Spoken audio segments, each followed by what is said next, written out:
finalement, le monde de Baudelaire est un monde très peuplé par une seule figure, le mélancolique, la mélancolie, voilà, sous toutes ses formes, dans la pluralité. Et puis alors, une des grandes caractéristiques du mélancolique, c'est précisément le miroir, n'est-ce pas? Vous avez dit que Jacques, dans As You Like It de Shakespeare, ne cesse de se mirer dans les ruisseaux où il pleure.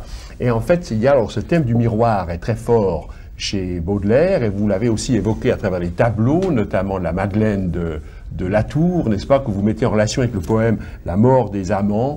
Usant à l'envie leur chaleur dernière, nos deux cœurs seront deux vastes flambeaux qui réfléchiront leur double lumière dans nos deux esprits, ces miroirs jumeaux.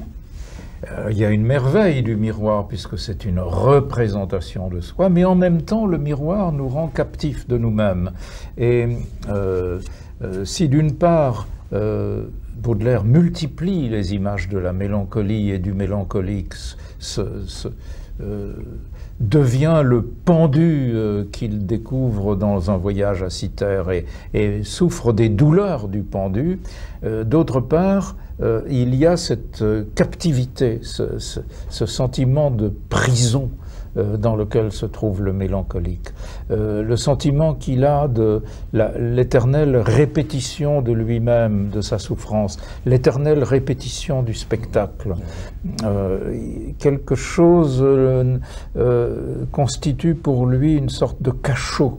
Et la mélancolie est cette captivité. Ce qui est à comprendre, c'est que la vision de cet ensemble organisé est en fait nécessaire à l'intelligence de sa propre situation.